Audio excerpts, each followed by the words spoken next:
बेटा देखो, हम आज आप लोगों को बताने जा रहे हैं अणु के बारे में। अणु होता क्या है, राइट? अणु कहते हैं किसे बेटा? सबसे पहले आप परमाणु जानते हो, ठीक है? परमाणु सूक्ष्मतम कणों से मिलकर बना होता है। परमाणु सूक्ष्मतम कणों से मिलकर बना होता है। परमाणुओं के कुछ एग्जाम्पल जैसे hydrogen, nitrogen, oxygen etcetera, right? उसी का पार्ट है अणु, मॉलिक्यूल, राइट? अब हम लोग जानें किसके बारे में, मॉलिक्यूल से होता क्या बेटा। सबसे पहले हम दो या दो से अधिक तत्व ले लें और उन तत्वों को आपस में संयुक्त कराएं। संयुक्त कराने से बना पदार्थ जो स्वतंत्र अवस्था में रह सकता है, किसी रासायनिक क्रिया में स्वतंत्र अवस्था में रह सकता है, उन्हें हम बेटा अणु कहते हैं। अणु में तत्व या यौगिक के सभी गुणधर्म विद्यमान रहते हैं। अणु जो होते हैं बेटा दो प्रकार के होते हैं। अणुओं को हम दो भागों में बांट सकते हैं, डिवाइड कर सकते हैं। एक फर्स्ट होता है आपका तत्वों का अणु बेटा। पहला होता है बेटा जो है फर्स्ट तत्वों का अणु बेटा, पहला तत्वों का अणु। और दूसरा पार्ट होता है बेटा आपका यौगिक का अणु बेटा। अब इनके बारे में हम लोग जानेंगे। यौगिक का अणु बेटा, तत्वों का अणु होता क्या है इनके बारे में जानेंगे। तत्वों के अणु में बेटा समान प्रकार के परमाणु बेटा आपस में संयुक्त होके बेटा जो है अणुओं का निर्माण करते हैं, जो तत्वों के अणु होते हैं। तत्वों के अणु अगर समान प्रकार के हैं, उनमें समान प्रकार के तत्व हैं, तो उन्हें हम कहते हैं बेटा समअणु कहते हैं। और अगर उनमें अलग अलग है बेटा, ये कई प्रकार के होते हैं। ये मोनो माप के होते हैं, डाई होते हैं, ट्राई होते हैं, पॉली होते हैं बेटा, राइट? जैसे लिखा गया बेटा नियान जो होता है बेटा ये तत्वों का अणु है बेटा, और ये मोनो माप का बेटा जो है अणु होता है। इसके अलावा बेटा आपका हीलियम होता है, हीलियम तत्वों का अणु होता है। इसके अलावा बेटा ये तो हो गए मोनो माप के बेटा मॉलिक्यूल्स। अब डाई मॉलिक्यूल्स क्या होते हैं? डाई मॉलिक्यूल्स में आपके जैसे हाइड्रोजन, ऑक्सीजन, नाइट्रोजन, ये डाई मॉलिक्यूल्स होते हैं, राइट?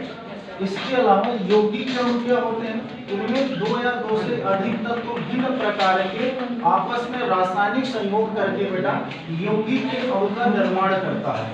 यौगिक के अणु जो होते हैं बेटा, जैसे एग्जांपल में बेटा आपका जल हो गया, और इसके अलावा कार्बन डाइऑक्साइड हो गया। अब सबसे सरल भाषा में समझने का सबसे आसान तरीका है बेटा, जो आपको किसी भी चैनल पर नहीं मिलेगा, वो केवल मेरे चैनल पे मिलेगा। वो है क्या बेटा? तत्वों के अणुओं में अगर हम जानेंगे बेटा जो है, तो हम सभी जितने भी मनुष्य प्राणी हैं वो सभी ऑक्सीजन ग्रहण करते हैं।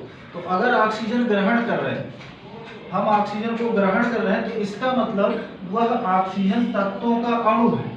इसके अलावा हम श्वसन क्रिया के उपरांत बेटा जो है ब्रीथिंग, जो जब सांस छोड़ते हैं बेटा, तो उसमें कार्बन डाइऑक्साइड अणु बेटा बाहर निकालते हैं। तो दूसरा एग्जांपल यौगिक का अणु हो जाएगा कार्बन डाइऑक्साइड अणु। अगर हम सांस निकालेंगे तो वह कार्बन डाइऑक्साइड अणु जो है यौगिक का अणु होगा। और अगर ऑक्सीजन हम ले जा रहे हैं तो वो होगा तत्वों का।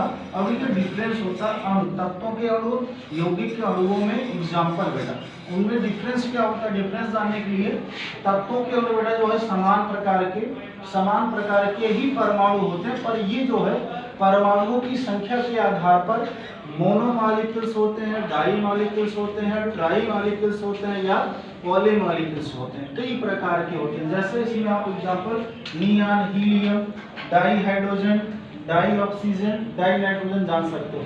एग्जांपल समझने का ऑल इंडिया सबसे बेस्ट तरीका है बेटा तत्वों का अणु।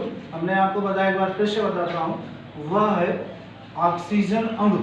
ऑक्सीजन अणु तत्वों का अणु। क्यों? क्योंकि हम सांस में ऑक्सीजन गैस ले जाते हैं, ऑक्सीजन ले जा रहे हैं, तो ये आपका सबसे बढ़िया एग्जांपल तत्वों का अणु में हो गया ऑक्सीजन अणु। और इसके अलावा हम सांस के उपरांत बेटा जो है फेफड़े से बेटा कार्बन डाइऑक्साइड अगर निकाल रहे हैं बेटा, सांस में CO2 बाहर कर रहे हैं, तो कार्बन डाइऑक्साइड यौगिक का अणु होता है। क्यों? क्योंकि इसमें डिफरेंट प्रकार के एलिमेंट होते हैं। डिफरेंट प्रकार के एलिमेंट में कार्बन और ऑक्सीजन का जो भारात्मक अनुपात होता है वो 12 रेशियो ऑक्सीजन 32 होता है। अगर इसको डिवाइड किया जाए, इनका सरलतम अनुपात निकाला जाए बेटा, तो ये हो जाएगा 4 3 जा 12 और 4 8 जा बेटा 32। ये होता 3 रेशियो आपका कितना 8 होता है बेटा, समझ पाए। यानी आपका बेटा 4 3 12 4 8 जा 32, तो ये 3 रेशियो 8 हो गया।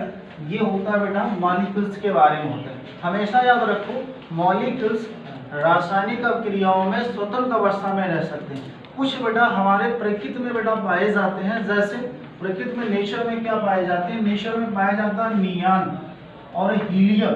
हीलियम बेटा जो है खास करके बेटा वायुमंडल में कुछ 0.कुछ% होता है, राइट। हीलियम जो आपका परमाणु होता है ये प्रकृति में पाया जाता है। ये भी जो है संयुक्त अवस्था में ना होकर बेटा जो है रहता है मुक्त अवस्था में, और मुक्त अवस्था में होने के कारण ये तत्वों का अणु होता है, ये अकेला होता है। जो मोनो आपका बेटा जो है मोनोमर आपका मॉलिक्यूल्स होता है। बाकी ये डाई मॉलिक्यूल्स होते हैं आपके एलिमेंट में, और भी होते हैं बेटा ट्राई भी होता है। ट्राई में क्या O3 ओजोन आपने नाम सुना होगा, ओजोन जो है ट्राई आपका मॉलिक्यूल्स होता है। अगला टेट्रा भी होता है। टेट्रा में आपने सुना होगा सफेद phosphorus, white phosphorus, white phosphorus को P4 टेट्रा फास्फोरस बोलते हैं बेटा, समझ में। इसके अलावा और भी होते हैं, ऑक्टा सल्फर होता है। ऑक्टा सल्फर में S8 होता है बेटा, समझ पाए आप सब। बस।